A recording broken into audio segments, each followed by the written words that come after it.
دوسری میم کی طرف آتے ہیں. دوسری میم کیا ہے؟ مجاہدہ ہونا چاہیے کہ جب بات پتہ چل گئی کہ یہ کرنا ہے اور یاد آ گیا اور نگرانی نے یہ سمجھایا کہ مجھے ایسی نمازیں پڑھنی ہیں تو پھر مشقت ہونی چاہیے. جب مجھے یہ بات سمجھ آ گئی کہ پتہ نہیں میں تو تہجد میں اٹھتی نہیں ہوں، میں فجر میں اٹھتی نہیں ہوں، تو پھر مجاہدہ ہونا چاہیے، اپنے نفس سے جہاد ہونا چاہیے. جب انسان کو پتہ چل گیا کہ میری یہ ویکنیسز ہیں، میری یہ کمزوریاں ہیں جو میری آخرت برباد کر دیں گی یا اللہ کو ناراضگی کا سبب بن جائیں گی، تو پھر مجاہدہ ہونا چاہیے، اسٹرگل اور کوشش ہونی چاہیے. اور پھر تیسرا میم جو کہ محاسبہ ہے کہ ہر دن اپنا محاسبہ ہونا چاہیے. عمر فاروق رضی اللہ عنہ نے کہا کہ اپنا محاسبہ کرو اس سے پہلے کہ تمہارا محاسبہ کیا جائے.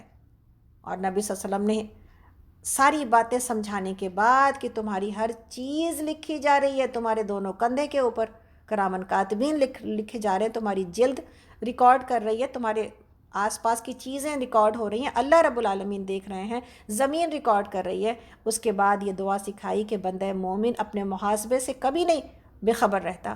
اللہم حاسبنا حسابا یسیرا، اپنا کرتا بھی ہے اور اللہ سے مانگتا بھی ہے. کہاں میں نے اپنا دن آج کہاں گزارا، میرا وقت کہاں ضائع ہو گیا، میرے فون پر آج کیسی باتیں ہوئیں، میں نے کیا چھوڑ کے کیا پکڑا ہے، میں نے کیا چھوڑ کے کیا پکڑا ہے. تو محاسبہ ہونا چاہیے. یہ 3 میم ہیں انشاءاللہ تعالیٰ آپ کو اور ہم کو بہت فائدہ دینے والے ہیں اگر ہم اس کے اوپر ڈل گئے. تو اخلاص کی بات ہو رہی تھی کہ انسان یہ جو روزہ ہے اس کے بارے میں اللہ رب العالمین اس کو اگر چھوڑتا ہے انسان تو کتنی بڑی نقصان میں پڑ چلا جاتا ہے کہ اگر اللہ کے لیے اس کو نہ رکھے. اللہ رب العالمین نے کہا اور نبی صلی اللہ علیہ وسلم کی حدیث ہے بخاری اور مسلم کے لیے کی کہ روزے دار کے لیے 2 خوشیاں ہیں، ایک افطار کے وقت اور دوسری اللہ تعالیٰ سے ملاقات کے وقت. ایک افطار کے وقت اور دوسری اللہ تعالیٰ سے ملاقات کے وقت کہ اللہ رب العالمین روزے دار کو خوش کر دیں گے. اللہ اکبر. کون ہم میں سے نہیں چاہتا کہ جب میری اللہ سے ملاقات ہو تو ہم خوش ہو جائیں؟ اللہ تو ہم سے راضی ہوگا تو ہم خوش ہوں گے نا انشاءاللہ. تو اللہ کے سامنے جانے سے وہی جو ہے وہ اللہ کی ملاقات کا شوق اسی کو ہوگا جو یہ جانتا ہوگا کہ اس نے اللہ کی رضا کے لیے اپنے زندگی میں مجاہدہ مشقت کر رکھی تھی. انشاءاللہ اللہ سے امید ہے کہ اللہ رب العالمین میری دوسری کمزوریوں کو، میری کوتاہیوں کو دور کر کے انشاءاللہ تعالیٰ اپنے رحمت کی نظر کریں گے. انشاءاللہ کچھ ہو بندے کے اعمال نامے میں جس کی وجہ سے دوسری چیزوں کے اوپر صرف نظر کیا جائے. کون ہے جو یہ کہے سوائے انبیاء کے کہ وہ معصوم ہے؟ کل بنی آدم خطاؤن و خیر خطائین التوابون، کہ سارے بنی آدم خطا کار ہیں. تو یہ ملتا ہے کسی روزے دار کو، کسی روزے دار کو جو ملتا ہے کہ خاص دروازہ ہے روزے داروں کو اندر داخل ہونے کا، باب الریان، اسپیشل دروازے سے روزے داروں کو. یہ جو میری مشقت ہے رمضانوں کی اور یا نفل روزوں کی، یہ سب ایسے ہی نہیں جائیں گی، خاص اسپیشل دروازے سے پکارا جائے گا ہمیں اور آپ کو. اور بخاری اور مسلم کی حدیث کے نبی صلی اللہ علیہ وسلم نے فرمایا کہ بے شک جنت میں ایک دروازہ ہے جسے باب الریان کہا جاتا ہے، اس سے قیامت کے دن صرف روزے دار ہی داخل ہوں گے اور ان کے علاوہ کوئی اور اس سے داخل نہیں ہوگا. اور پکار کر کہا جائے گا کہاں ہے روزے دار؟ آپ نہیں چاہتے، ہم نہیں چاہتے کہ ہم جب پکارے جائیں کہاں ہے روزے دار تو ہم کھڑے ہو جائیں کہ ہم نے اپنے زندگی کے فرض روزے کبھی ضائع نہیں کیے. الحمدللہ ہم نے رمضان کا خوشی سے استقبال کیا ہے اور الحمدللہ ہم نے رمضان کی تکلیف کو خوشی سے برداشت کیا ہے. تو وہ کھڑے ہو جائیں گے اور ان کے علاوہ کوئی اور اس جنت میں داخل نہیں ہوگا. اور جب وہ سب کے سب جنت میں چلے جائیں گے تو اس دروازے کو بند کر دیا جائے گا. اسی طرح ہم میں سے کون نہیں چاہتا کہ اس حال میں جائیں اللہ رب العالمین سے موت میری جب ہو تو اللہ رب العالمین ہمیں جنت میں داخل کر دے. اللہ سے ہم دعا کرتے ہیں اللہم انا نسألک الجنۃ الفردوس ونعوذ بک من النار. تو روزے کو خوشی سے قبول کرنا، اخلاص کے ساتھ اللہ کی رضا کے لیے ثواب کی امید پر تمام تکلیفوں کو برداشت کرنا، یہ انسان کا خاتمہ جب ہو اگر اس کے اوپر، تو سیدھا جنت میں جائے گا۔ کتنے لوگوں کو روزہ رکھنے کی وجہ سے جان نکلتی محسوس ہوتی ہے نا، ایسا لگتا ہے میری جان ہی نکل جائے گی اتنی دیر اگر ہم بھوکے پیاسے رہے۔ ارے بھائی جان ہی اگر نکل گئی نا تو جنتی میں چلے جائیں گے انشاءاللہ تعالی۔ کہ نبی صلی اللہ علیہ وسلم نے فرمایا، مسند احمد کی حدیث ہے، کہ جس شخص نے لا الہ الا اللہ کہا اور اسی پر اس کا خاتمہ ہو گیا تو وہ سیدھا جنت میں جائے گا، اور جس شخص نے اللہ کی رضا کی خاطر ایک دن کا روزہ رکھا، اسی حالت میں اس کا خاتمہ ہو گیا تو وہ بھی سیدھا جنت میں جائے گا، اور جس شخص نے اللہ کی رضا کے خاطر صدقہ کیا اور اسی وقت اس کا خاتمہ ہو گیا تو وہ بھی سیدھا جنت میں جائے گا۔ تو جان نکلتی محسوس ہوتی ہے اللہ کی عبادت میں، اگر نکل بھی گئی جان تو کیا برا ہے، اجر کیا ملے گا؟ جنت ملے گی۔ تو انسان کو اپنے عمل کے دوران دیکھنے کی ضرورت ہے کہ میں کیا کر رہی ہوں، اگر اس درمیان میں میری جان نکل جائے۔ کسی نے ہم سے کہا، مجھے ڈر لگا نکھت کہ میں یہ بہت شوق سے دیکھتی ہوں، کوئی ٹی وی شو کے بارے میں بات ہو رہی تھی، پھر مجھے یہ ڈر لگا کہ اگر یہی کرتے ہوئے میری جان ہی نہ نکل جائے تو پھر میں یہی کرتے ہوئے اٹھائی جاؤں گی نا۔ جس انسان کا جس عمل کے ساتھ خاتمہ ہوگا وہ اسی کے ساتھ اٹھایا جائے گا۔ ہم اگر رات میں قرآن کی تلاوت کر کے سوئیں گے اور اگر صبح نہ بھی اٹھ سکے تو میرا خاتمہ کس چیز کے اوپر ہوا؟ قرآن کی تلاوت کے اوپر۔ قرآن کو پڑھتے ہوئے میرے سرہانے میں قرآن ہے تو میرا ان صلاتی و نسکی و محیایا و مماتی للہ رب العالمین کیسے بنے گا بھلا، اگر ہم اپنی نگرانی نہ کریں، اگر ہم اپنے آپ کو ٹھیک نہ کریں۔ تو یہ روزوں کی یہ خوشخبریاں ہیں۔ اسی طرح دوسری چیز کے اوپر آتے ہیں، ایک تو اخلاص ہو گیا جس کو بہت اچھی طرح ہم نے سمجھنے کی کوشش کر لی ہے۔ دوسری بات کیا ہے، ہم اپنے دل کی صفائی کریں، دل کو پاک کریں۔ دیکھیں، دل کی صفائی کے بغیر اور دل کی پاکی کے بغیر کچھ نہیں بننے والا ہے۔ نبی صلی اللہ علیہ وسلم نے کہا تقویٰ ہا ہنا۔ ابھی رمضان کے بارے میں بات ہوئی، تقویٰ پیدا کرتا ہے، اور تقویٰ کہاں ہوتا ہے؟ تقویٰ دل کے اندر ہوتا ہے نا۔ تقویٰ ہا ہونا اور اشارہ کیا دل کی طرف، تو تقویٰ یہاں ہوتا ہے، دل کے اندر اللہ کی یاد اور اللہ کا نور اور اللہ کی محبت موجود ہونی چاہیے۔ اس کے علاوہ لوگوں کی یادیں، لوگوں کی باتیں، لوگوں کا بغض، لوگوں کا حسد، لوگوں سے کینہ۔ عبداللہ ابن مسعود رضی اللہ عنہ کی بالکل بہت مشہور حدیث موجود ہے، جب ان سے پوچھا گیا کہ آپ رمضان کا استقبال کیسے کرتے تھے؟ آج ہم پڑھ رہے ہیں آج الحمدللہ استقبال رمضان، تو آپ جواب سنیے صحابی کا۔ انہوں نے کہا کہ ہم رمضان کا استقبال ایسے کرتے تھے کہ کوئی بھی رمضان میں اس بات کی جرات نہ کرتا کہ وہ رمضان میں داخل ہو جائے اور اس کے دل میں ذرہ برابر بھی بغض اور کینہ اور برائی موجود ہو۔ جرات نہیں ہوتی تھی صحابہ کی۔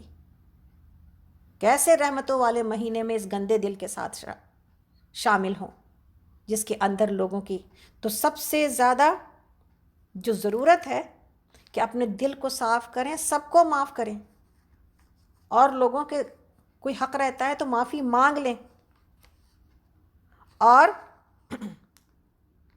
جنتی صحابہ کی مثال دی گئی، ہم سب جانتے ہیں وہ صحابہ جن کو 3 بار جب وہ مسجد نبوی میں اللہ کے نبی صلی اللہ علیہ وسلم نے کہا یہ جنتی ہیں جنتی ہیں جنتی ہیں، تو ہمارے لیے آپ کے لیے بہت آسان عمل ہے۔ سچ ہم کہتے ہیں، ہم تو اس بات کو بہت زیادہ دانتوں سے پکڑنے کی کوشش کرتے ہیں۔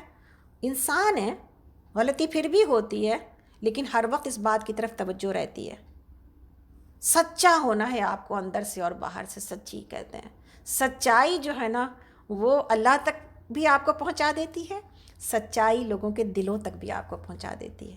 سچائی سے سب سے پہلے جس کو فائدہ ہوتا ہے وہ اپنی ذات کو ہوتا ہے۔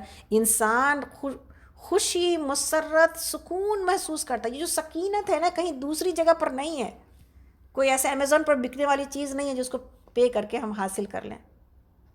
یہ سکینت انسان کے اپنے اندر ہے۔ ہم سچے ہو جائیں، سکون میں چلے جائیں گے۔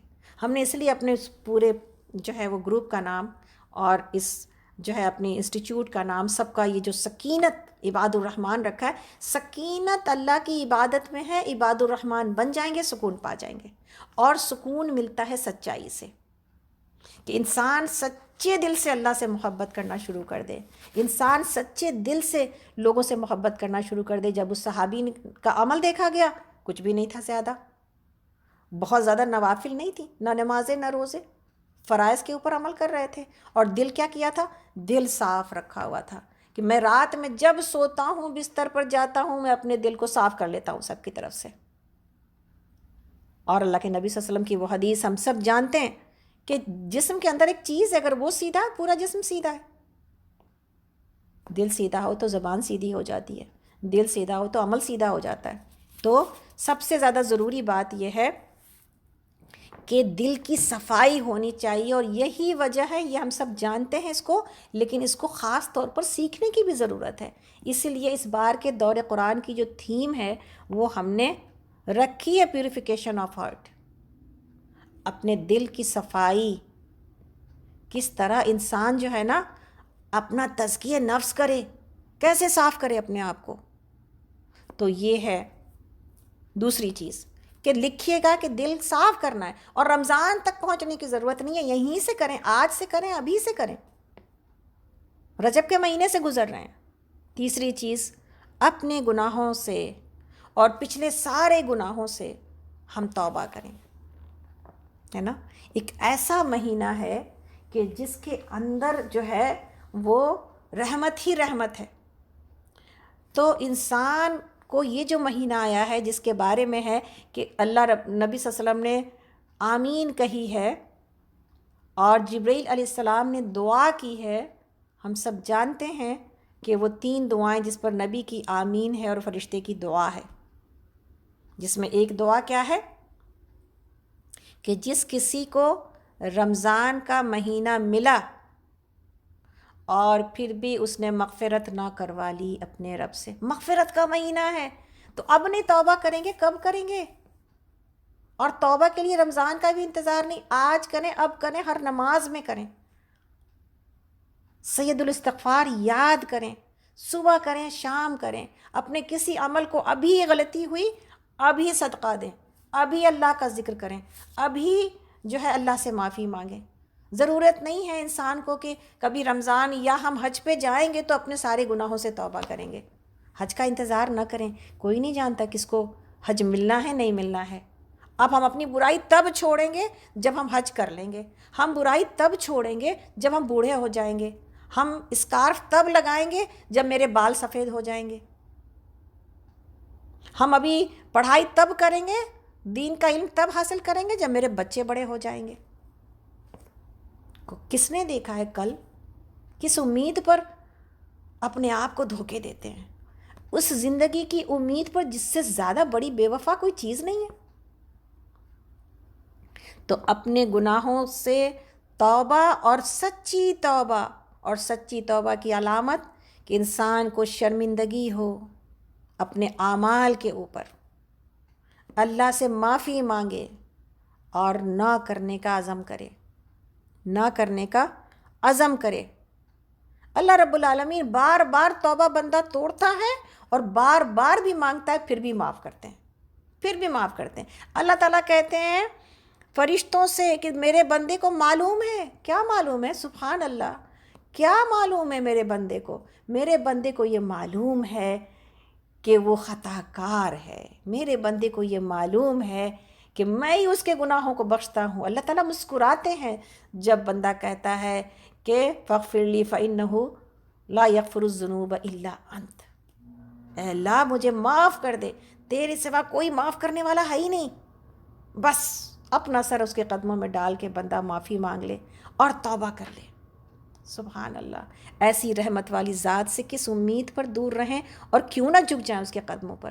تو اپنے گناہوں سے اور سارے گناہوں سے توبہ کریں، اس لیے کہ اب وہ وقت آ گیا کہ ہم اس کے ذریعے اللہ سے قریب ہو جائیں. 60 سال 70 سال کے گناہ اللہ رب العالمین ایک لمحے میں مٹا دیتے ہیں.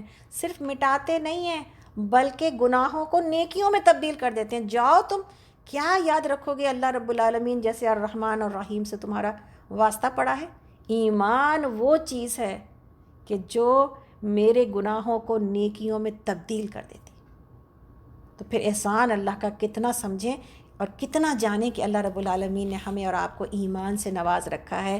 اور ہر دن اللہ رب العالمین، ایک تو تہجد کا وقت ہے جب آسمان دنیا پر آ کے کہتا ہے کوئی میرا بندہ جو مجھ سے مانگے میں اس کو دوں، کوئی مجھ سے مغفرت طلب کرے میں اس کو مغفرت کر دوں، اور کوئی مجھ سے کوئی سوال کرے میں اس کے سوال کا جواب دوں. کچھ بھی مانگے، اللہ کے پاس سارے میرے غموں کا علاج موجود ہے. لیکن ہم مانگتے نہیں ہیں، غمگین رہتے ہیں، مانگتے نہیں ہیں، پریشان رہتے ہیں، مانگتے نہیں ہیں اور ایک دوسرے کے لوگوں کے آگے رونا رو رہے ہوتے ہیں. اللہ سے مانگے نا، اللہ کے پاس روئیں. تو یہ کتنا ضروری ہے کہ اپنے گناہوں کی سے توبہ کیا جائے. اسی طرح یہ کتنا ضروری ہے کہ اپنے گناہوں کو نیکیوں میں بدلنے کے لیے دعا، یا اللہ میں نے جتنے بھی گناہ کر لیے، اللہ تیری رحمت تو بہت ہی زیادہ تیری رحمت بندوں کے اوپر چھائی ہوئی ہے. تو اب ایسے رمضان میں داخل ہونا کہ جس میں کہ اللہ کی رحمت برس رہی ہے. اس سے پہلے بھی اللہ تعالیٰ تہجد کے وقت بھی ہاتھ پھیلاتے ہیں. تو کیا صرف تہجد میں ہی اٹھنا ضروری ہے اللہ سے معافی منگوانے کے لیے؟ کوئی اور بھی وقت ہے جو اللہ تعالیٰ ہاتھ پھیلاتے ہیں؟ اللہ نے اپنے بندوں کی، کمزور بندوں کے لیے پھر بھی انتظام رکھا ہوا ہے. صبح کے وقت میں اللہ رب العالمین ہاتھ پھیلاتے ہیں، کہاں ہے میرے رات بھر کے گنہگار، میرے آگے توبہ کریں میں ان کو معاف کر دوں گا. اللہ رب العالمین شام کے وقت میں ہاتھ پھیلاتے ہیں، کہاں ہے میرا گنہگار بندے، کوئی ہے جو جس کو میں معاف کر دوں. اللہ اکبر. اس ہاتھ کے پھیلانے کو ہم نے کبھی سوچا، کبھی محسوس کیا؟ وہ تو ہر وقت میری باہیں تو اس کی کھلی ہیں میرے لیے.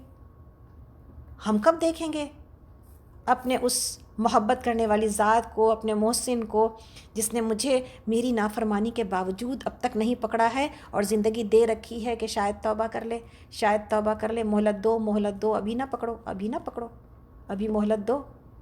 تو ہمیں اور آپ کو ہر دن مہلت دی جاتی ہے تاکہ ہم توبہ کر لیں اپنے گناہوں سے.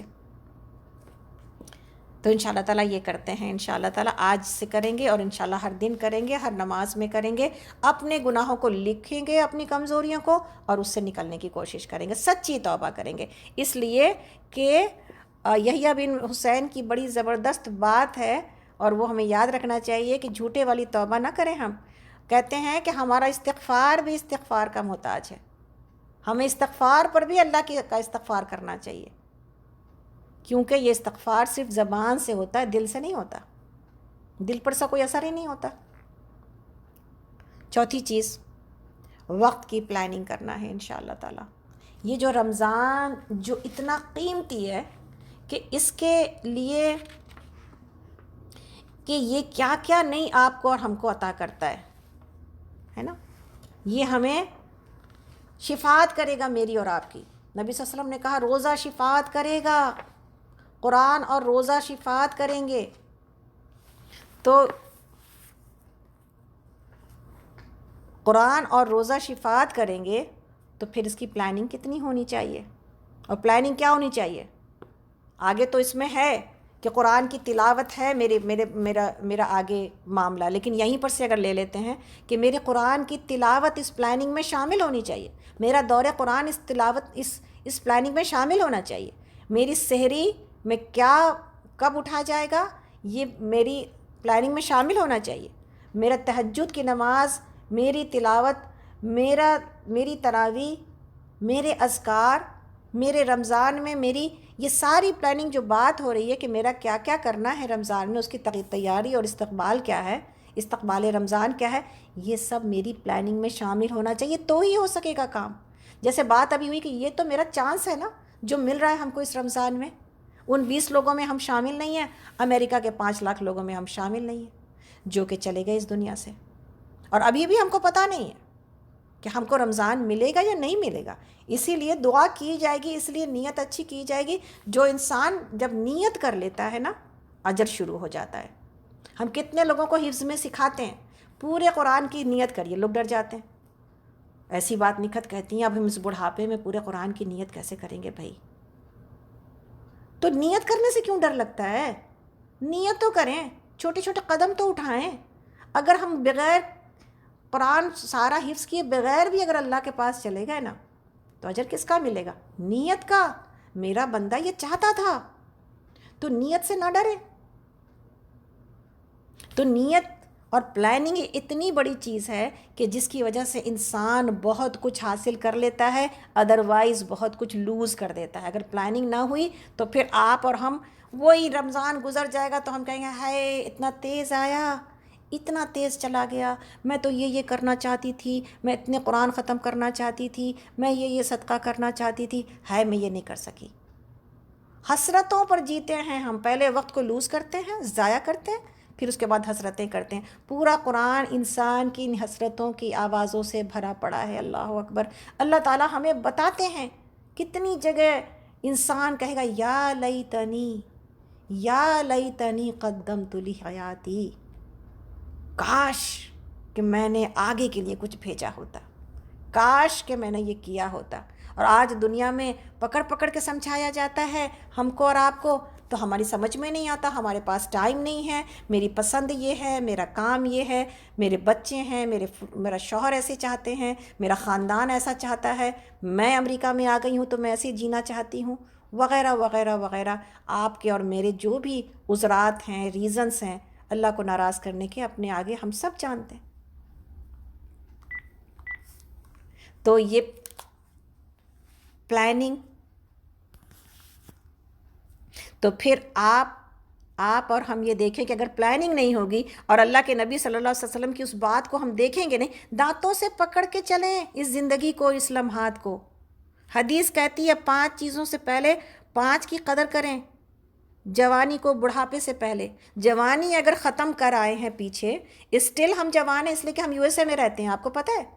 اور جو لوگ یو ایس اے میں نہیں رہتے ہیں، انڈیا میں رہتے ہیں، ان کو بھی ہم آج کے دور میں یہ 50 سال 60 سال جوانی کی عمر ہے.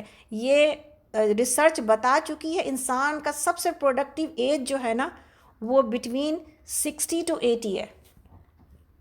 ابھی بہت کچھ کیا جا سکتا ہے. مایوس ہونے کی ضرورت ہی نہیں ہے کہ ہم بوڑھے ہو گئے، ہائے ہم نے یہ کر لیا، ہائے ہم نے وہ کر دیا، اب میں کیا کروں گی. ابھی بھی بہت کچھ ہے. اور ریسرچ یہ کہتی ہے ابھی سب سے زیادہ کچھ دنیا میں جتنے بھی پروڈکٹیو کام ہوئے ہیں اس میں کرنے والے لوگ 60+ ہوتے ہیں. ہم کہتے ہیں اب تو ہم تو 40 سال میں ہی ہتھیار ڈال دیتے ہیں، ہم تو 50 سال میں ہتھیار ڈال دیتے ہیں، ہم تو 60 سال میں کہتے ہیں اب مجھ سے کیا ہوگا، میں اب پڑھوں گی، میں اب یاد کروں گی، میں اب اتنی محنت کروں گی. سب کچھ ہو سکتا ہے، دنیا کی بھی ریسرچ کہتی ہے نا. تو ابھی ہم جوان ہیں. کوئی جوان تو جوان اپنے آپ کو سمجھیں، لیکن وہ تمام لوگ جو سن رہے ہیں سب اپنے آپ کو جوان سمجھیں، اس لیے کہ یہی عمر سب سے زیادہ پروڈکٹیو ہوتی ہے. اور اگر یہ ہوتی ہے اور ریسرچ کہتی ہے تو ہم اور آپ کیوں پیچھے رہنے والے ہیں؟ ہم اور آپ اس میں آگے بڑھ کے انشاءاللہ تعالیٰ اس عمر کو، اس بڑھتی ہوئی عمر کو خیر مقدم کہتے ہیں.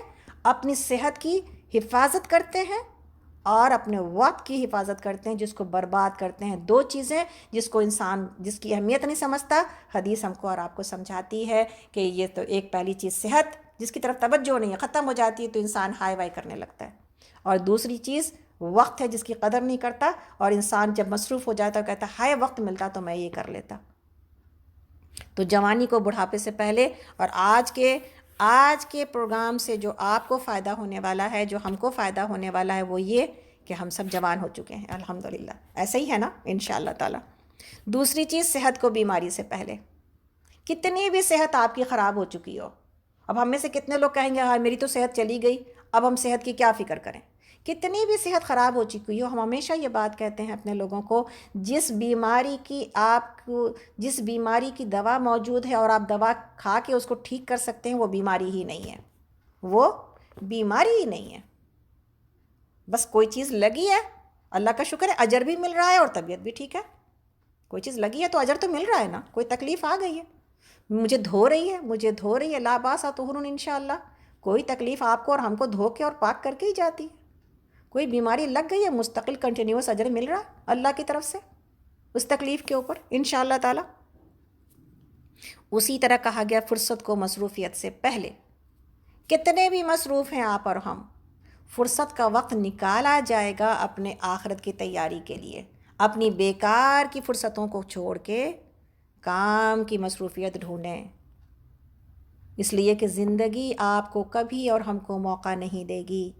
انسان فرصت کا انتظار کرتا رہتا ہے یہاں تک کہ قبر میں پہنچ جاتا ہے۔ آج کی اس مصروف دور میں ہم کو اور آپ کو کبھی فرصت نہیں ملنے والی ہے، یہ بات لکھ لیجئے۔ اگر ہم نے پرائرٹی لسٹ میں اپنے امپورٹنٹ کاموں کو نہ ڈالا تو فرصت نہیں ملے گی۔ اسی طرح مال کو فقیری سے پہلے، مال ہوتا ہے پاس میں، جمع کر کر کے بینک میں رکھتے ہیں، تو مال ہے تو کس کے اوپر خرچ کرنا ہے، کہاں خرچ کرنا ہے؟ لگا جائیں اللہ کے راستے میں، لگا جائیں اپنے فائدے میں، لگا جائیں لوگوں کی تکلیف کو دور کرنے میں۔ ہم کہتے ہیں مالدار لوگوں کو اگر یہ بات پتہ چل جائے کہ اللہ نے کتنی بڑی نعمت ان کو دی ہے جس کو انہوں نے تجوریوں میں بند کر رکھا ہے، اگر اس کو بانٹیں گے تو کتنا بڑا فائدہ ان کو ہونا ہے۔ کاش کہ یہ بات آنکھ بند ہونے سے پہلے ہم کو اور آپ کو پتہ چل جائے۔ اور اس خرچ کے لیے، اس مال کے لیے بہت زیادہ مال کی ضرورت نہیں ہے۔ کھجور، ایک کھجور بھی جس کو ملی وہ بھی مالداری ہے، وہ بھی آگے اس کو آخرت کے لیے استعمال کر لے۔ اسی طرح پانچویں چیز ہے زندگی کو جو ہے موت سے پہلے، زندگی کو موت سے پہلے۔ اور سلف کا قول ہے کہ کسی کی بدنصیبی کی علامت یہ ہے، کسی کی بدنصیبی کی علامت یہ ہے کہ وہ وقت کو ضائع اور برباد کرتا ہے۔ چلیں آگے چلتے ہیں، ہمارے پاس ٹائم بھی اب کم ہے۔ ہمیں امید ہے کہ آپ تمام چیزوں سے فائدہ اٹھا رہے ہیں، اور انشاءاللہ تعالیٰ بولنے والے کو تو فائدہ سب سے پہلے ہوتا ہے۔ پانچویں چیز، اپنے زبان کی حفاظت کرنی ہے۔ پلاننگ کیا ہے؟ استقبال رمضان کی، اپنے زبان کی حفاظت کرنی ہے، اس لیے کہ اگر روزہ جو کہ جہنم کی آگ سے ڈھال بھی ہے، سبحان اللہ، یہ جو جہنم کی آگ ہے، کون چاہتا ہے آگ میں جانا؟ اور نعوذ باللہ اگر کسی کو آگ کی طرف لے بھی جایا گیا تو کون سی چیز ڈھال بنے گی میرے لیے اور آپ کے لیے؟ یہ روزے، یہ روزے، اور روزہ ڈھال بنتا ہے۔ نبی صلی اللہ علیہ وسلم نے کہا، نسائی کی حدیث ہے، روزہ جہنم کی آگ سے ڈھال ہے، جیسا کہ تم میں سے کوئی شخص جنگ سے بچنے کے لیے اپنی ڈھال لیتا ہے، یعنی لڑائی کے نقصان سے، تیر اور چیزوں کے زخم سے اپنے آپ کو بچانے کے لیے، اپنی جان بچانے کے لیے اگر ڈھال استعمال کرتے ہو، شیلڈ استعمال کرتے ہو، روزہ اسی طرح تمہاری جان کو بچائے گا آگ سے۔ کس کو نہیں چاہیے؟ لیکن یہ ڈھال کیسے بنے گا اور کب بنے گا؟ نبی صلی اللہ علیہ وسلم نے کہا کہ روزہ ڈھال ہے، بخاری اور مسلم کی حدیث ہے، تم میں سے کوئی شخص جب روزے کی حالت میں ہو تو وہ بری باتیں، ناشائستہ بات نہ کرے اور لڑائی جھگڑے سے پرہیز کرے، اور اگر کوئی شخص اسے گالی دے تو اس سے نہ لڑے، اور کیا کہے؟ انی صائمن، میں تو روزے سے ہوں۔ تو روزے میں شگاف نہ کریں، روزے کو پھاڑ نہ دیں۔ کیا چیز سے؟ اپنی زبان سے، اپنے زبان سے۔ نبی صلی اللہ علیہ وسلم کے دور میں آپ نے 2 عورتوں کو بلا بھیجا اور ان کو قے کرنے کے لیے کہا، پتہ چلا کہ یہ دونوں کے منہ سے کیا نکلا؟ خون کے لوتھڑے، گوشت کے لوتھڑے اور خون۔ آپ نے کہا یہ غیبت کر رہی تھی، اور اس غیبت میں اپنا پیٹ کس چیز سے بھر رہی تھی؟ نعوذ باللہ، انسانی گوشت اور خون سے۔ ہم میں سے کوئی سوچ بھی نہیں سکتا، لیکن یہ ہم پھر بھی کر رہے ہوتے۔ تو اپنے روزوں کو اپنی زبان کی خرابی کی وجہ سے، نبی صلی اللہ علیہ وسلم نے کہا، بخاری کی حدیث ہے، کہ جس نے جھوٹ اور جھوٹ پر عمل کرنا نہیں چھوڑا اس کا کوئی روزہ نہیں ہے۔ تو زبان میرے اس سارے اجر کو، اس ڈھال کو ختم کر دے گا، پھاڑ دے گا، برباد کر دے گا، اگر تو میری زبان نہ رکی روزے کی حالت میں۔ اور اس کے علاوہ بھی زبان کی خرابیاں تو سب سے زیادہ ہیں، کہ سب سے زیادہ جو چیز جہنم میں لے جائے گی وہ انسان کی زبان ہی تو ہے۔ نبی صلی اللہ علیہ وسلم نے کہا زبان، سب سے زیادہ لوگ اپنی زبانوں کی وجہ سے جہنم میں جائیں گے۔ اور خاص طور پر ہم عورتوں سے کہا کہ تم سب سے زیادہ تمہاری تعداد دیکھی گئی ہے، ہمیں کتنا الرٹ رہنے کی ضرورت ہے اپنی زبان سے۔ وہی بات کی نگرانی کرنے کی کتنی ضرورت ہے اپنی زبان کی، کہ حدیث ہے من صمت نجا، جو خاموش رہا وہ نجات پا گیا، لیکن خاموش رہنے سے بھی زیادہ اچھی چیز ایک تو خراب باتوں بری باتوں کے اوپر خاموشی ہے کہ نگرانی رکھی جائے، اور دوسری چیز ہے کہ اپنی زبان کو بہترین کلام میں اللہ کی باتوں میں استعمال کیا جائے۔ تو میں سب سے بہترین ہے اس کی بات جو اللہ کی طرف بلائے۔ داعی اللہ ہم بھی بن جائیں، داعی اللہ آپ بھی بن جائیں، ہم سب اللہ کی طرف بلائیں، ہم سب جو خیر اپنے لیے چاہتے ہیں وہ دوسروں تک بھی پہنچائیں انشاءاللہ تعالیٰ۔ تو میری زبان چلے گی اللہ کی طرف بلانے میں انشاءاللہ تعالیٰ۔ آپ سب کر رہے ہیں میری مدد اس میں، اور کوئی اکیلا کر ہی نہیں سکتا یہ کام جب تک کہ آپ نہ کریں کہ اور سب لوگ مل کے نہ کریں، اس لیے کہ ذمہ داری کبھی کسی اکیلے کی نہیں ہے۔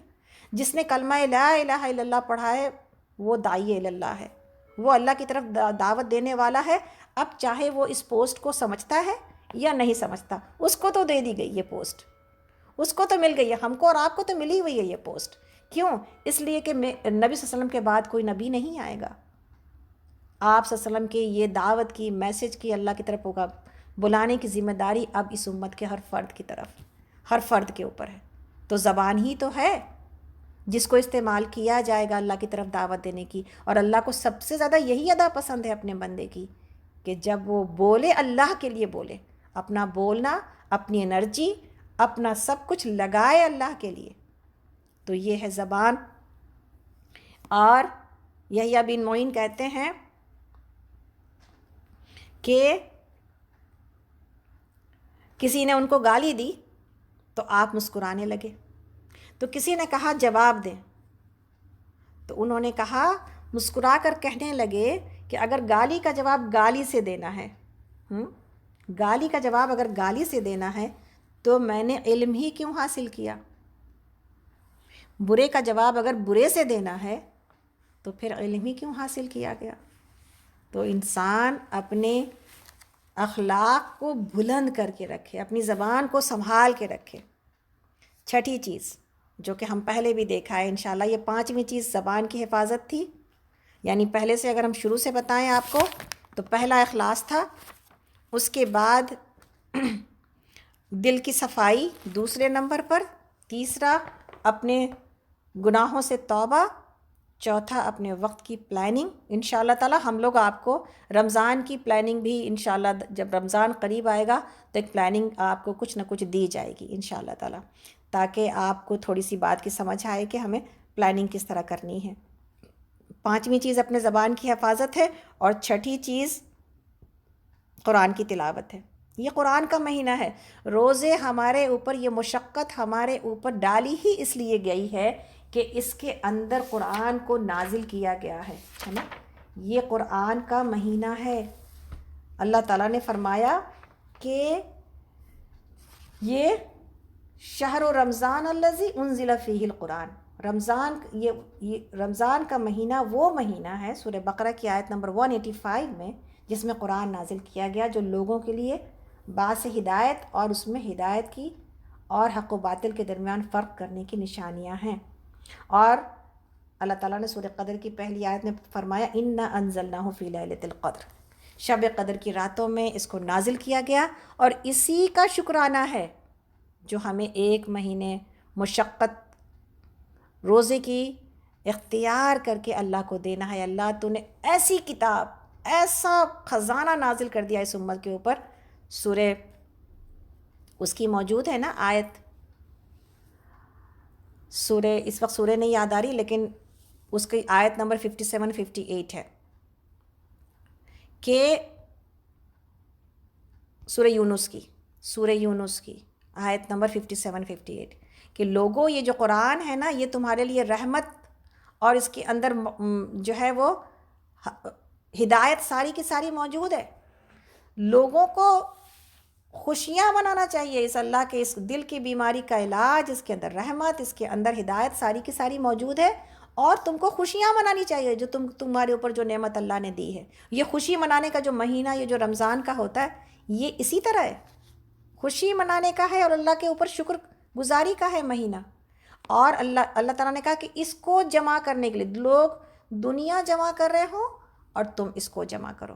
تو یہ تلاوت قرآن جس میں ہم دور قرآن کی سمجھ بوجھ، قرآن کی تعلیمات کی بھی سمجھ بوجھ کرتے ہوئے تلاوت کے لیے بھی انشاءاللہ ابھی سے میری آپ کو ایک پلاننگ ہم دے رہے ہیں کہ اپنے لیے کوشش کریں کہ آپ تلاوت کر کے ایک قرآن مکمل کریں رجب اور شعبان میں، اور ایک قرآن کم سے کم رمضان میں تلاوت کے ساتھ۔ لوگ تو اس سے زیادہ کرتے ہیں، لیکن انشاءاللہ تعالی ہم لوگ دور قرآن میں اس کی سمجھ بوجھ بھی حاصل کریں گے۔ تو اپنے اوپر لکھیں کہ رمضان کا مہینہ آ رہا ہے جس کی مشقت ہم کو ابھی سے کرنی ہے، تلاوت کے ساتھ اور دور قرآن میں شرکت کے ساتھ انشاءاللہ تعالی۔ اسی طرح ساتویں بات یہ ہے کہ دعا کا مہینہ ہے، یہ دعا کا مہینہ ہے۔ کیوں؟ نبی صلی اللہ علیہ وسلم نے فرمایا، اور نبی صلی اللہ علیہ وسلم کی حدیث ہے جس کا مفہوم ہے کہ مسافر کی دعا، 3 لوگوں کی دعائیں اللہ تعالیٰ رد نہیں کرتے، ٹھکرائی نہیں جاتی 3 لوگوں کی دعائیں۔ ایک مسافر کی دعا، دوسرے مظلوم کی دعا، اور تیسری روزے دار کی دعا، تیسری روزے دار کی دعا۔ تو یہ جو دعا ہے اس کے بارے میں ہے کہ یہ جہنم سے آزادی کا مہینہ ہے، رمضان کا مہینہ، سبحان اللہ۔ اور کیسے ملتی ہے آزادی؟ ابن ماجہ کی حدیث ہے، نبی صلی اللہ علیہ وسلم نے فرمایا بے شک اللہ تعالیٰ ہر افطاری کے وقت بہت سے لوگوں کو جہنم سے آزاد کرتا ہے، اور ایسا ہر رات کرتا ہے۔ جہنم سے آزادی کا مہینہ جس کے لیے تیاری کرنے کی ضرورت ہے، مغفرت کا مہینہ جس کے لیے تیاری کرنے کی ضرورت ہے، ایسا مہینہ جس کے لیے دعا کرنے کی ضرورت ہے کہ اللہ تعالیٰ مجھے، ہم سب کو رمضان میں داخل کر، اور ہم سب کو یہ ان لوگوں میں جو افطار کے وقت میں جو ہم پکوڑوں میں اور دوسری دنیا کی چیزوں میں اپنا وقت ضائع کر دیتے ہیں، اس کا مطلب یہ نہیں ہے کہ افطار کی تیاری نہیں ہونا چاہیے، لیکن اگر رمضان میں بھوکے رہ کر کے جو اللہ کی عبادت اور اللہ کی طرف توجہ کرنے کی ضرورت تھی، اس میں بھی اگر میری اور آپ کی توجہ ساری کی ساری کھانے کی طرف چلی جائے، اور رمضان کا مہینہ جو ہے وہ فیسٹ منتھ بن جائے، یا افطار کی تیاریوں میں اتنا قیمتی وقت، جس وقت کہ اللہ رب العالمین لوگوں کو کی گردنوں کو افطار کے وقت آزاد کر رہے ہیں جہنم کی آگ سے، اس وقت ہم غفلت میں رہیں اور ہم یہ دعا نہ مانگیں، تو پھر تو ہم بہت بڑی محرومی ہے، بہت بڑی محرومی ہے۔ تو یہ وقت دعا کا ہے۔ افطار کی تیاری ہونی چاہیے، لیکن تھوڑی سی پلاننگ ہونی چاہیے، میں کسی قیمتی چیز کو اس کی وجہ سے مس نہیں کروں گی، ہے نا۔ تو یہ انشاءاللہ تعالیٰ یہ نبی صلی اللہ علیہ وسلم کی ایک اور حدیث ہے کہ بے شک اللہ تعالیٰ رمضان میں ہر دن اور ہر رات بہت سے لوگوں کو جہنم سے آزاد کرتے ہیں، اور ہر دن اور ہر رات ہر مسلمان کی ایک دعا قبول ہوتی ہے۔ اور اللہ رب العالمین نے اسی بات کے لیے کہ سب سے بڑی کامیابی کیا ہے کہ کسی کو جہنم کی آگ سے رہائی دے دی جائے، آل عمران کی آیت نمبر 185 کہ فمن زحزح عن النار وادخل الجنۃ فقد فاز وما الحیات الدنیا الا متاع الغرور، کہ جس شخص کو آگ سے دور کر دیا جائے گا، اسے جنت میں داخل کر دیا جائے، یقیناً وہ کامیاب ہے، یقیناً وہ کامیاب ہے، اور دنیا کی زندگی تو محض دھوکے کا سامان ہے۔ اس کھانے پینے میں سب سے برا برتن جس کو انسان بھرتا ہے وہ اس کا پیٹ ہے، یہ حدیث ہے کا مفہوم ہے، سب سے برا برتن جس کو انسان بھرتا ہے وہ اس کا پیٹ ہے۔ انسان کے اندر جو دو چیزیں بنی ہیں، ایک انسان کا جسم ہے، ایک اس کی روح ہے۔ اگر روح زندہ ہے تو انسان زندہ ہے، اور روح کو جلا ملتی ہے دنیا کی چیزوں سے دور ہونے سے، روح کو جلا ملتی ہے جب انسان اپنے آپ کو کھانے پینے سے، اس لیے کہ کھاتا پیتا ہے تو نفس طاقتور ہوتا ہے، نفس کمزور ہوتا ہے، اللہ کی طرف آتا ہے جب اس کو کھانا پینا کم ملتا ہے۔ تو دشمن کو پالتے ہیں ہم، اللہ رحم کرے ہمیں، ہمارا جسم ہمارے لیے دشمنی کرتا ہے جب اس کو محض کھانے پینے میں لگا کے رکھتے ہیں، جب اسے اللہ کی یاد اور اللہ کے لیے مشقت کرنا اور اس کا سرور نہیں عطا کرتے۔ تو جو انسان جس کی روح کو زندگی نہیں ملتی اور روح کو زندگی ملتی ہے اللہ کے ذکر سے، الا بذکر اللہ تطمئن القلوب، خبردار رہو، جان جاؤ، ہوشیار ہو جاؤ کہ دلوں کو تو صرف اور صرف اللہ کی یاد سے ہی جو ہے وہ سکون ملا کرتا ہے۔ تو یہاں پر دعا کو بڑھانا بہت ضروری ہے۔ اسی طرح 8ویں چیز، روزے داروں کو افطار کرانے کی تیاری ابھی سے کریں، ابھی سے سوچیں کہ ہم روزے داروں کو افطار کرائیں گے، لیکن اس میں ایک کریکشن کر لیجئے گا۔ اور کریکشن کیا ہے؟ بھرے پیٹوں کو نہیں، خالی پیٹوں کو، ساری کی ساری توجہ ہماری۔ اس کا مطلب یہ نہیں ہے کہ رشتہ داروں کو نہیں کرانا چاہیے یا اپنے دوستوں کو نہیں کرانا چاہیے، ساری توجہ اس بات پر ہے لوگوں کو افطار کرائیں اور لوگوں کے ہاں افطار پہ جائیں۔ پورا یہ مہینہ جو عبادت کا تھا وہ دعوت کا مہینہ بن گیا تھا۔ شکر الحمدللہ کہ اللہ نے ہمیں روکا ہے اپنی طرف سے۔ ہم تو بہت پہلے سے سمجھاتے تھے اس بات کو، لیکن اللہ کا کرم ہے الحمدللہ یہ بات خود سے سمجھ میں آ گئی ہے اب کہ ہمیں کتنا لوگوں کے ساتھ میل جول رکھنا ہے، اور اس کے اندر جو ہے وہ تنہائی سے جو فائدہ اٹھانا ہے، اس وقت سے جو فائدہ اٹھانا ہے، اگر ہم نہ اٹھا سکے تو پھر تو بہت محروم ہوں گے۔ ہم اسی کا رونا روتے رہتے ہیں، ہائے ہمیں لوگوں سے دور، کب دنیا کھلے گی؟ دنیا تو کھل جائے گی انشاءاللہ، لیکن کیا اس نہ کھلنے والی دنیا میں جب ہم تنہا ہوئے اور تنہا کیے گئے فورسفلی، تو اس کا ہم نے کتنا فائدہ اٹھایا ہے؟ کتنے لوگوں کا آپ کو سننے کو ملتا ہوگا، لیکن ہم ان میں سے نہیں ہیں۔ کسی نے کہا بھی کسی اسٹوڈنٹ نے 3 مہینہ اس کا کالج بند ہو گیا، اس نے قرآن ہی یاد کر لیا۔ ہم نے کیا کیا ہے 1 سال میں؟ مارچ میں 1 سال ہو رہا ہے، اس کورونا میں ہم نے 1 سال میں کیا کیا ہے؟ کوئی اپنی اچیومنٹ لکھی ہے کہ ہم لوگوں سے دور ہوئے تو ہم نے یہ کیا؟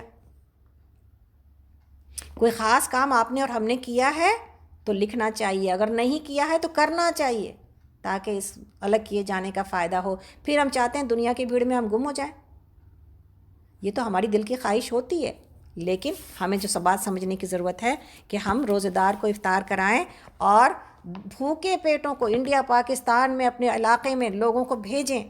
افطار کا انتظام ہم لوگ بھی افطار کا انتظام کرتے ہیں، سکینت عباد الرحمن سے جو ہے وہ بہت سارے کام ہوتے ہیں، جس میں ایک افطار کا بھی پروگرام ہے، آپ ہمیں بھی دے سکتے ہیں افطار کے لیے۔ انشاءاللہ جب رمضان کا وقت آئے گا قریب تو ہم آپ کو بتائیں گے آپ کے کتنے پیسوں سے کتنے لوگوں کو کھلایا جا سکتا ہے۔ تو آگے چل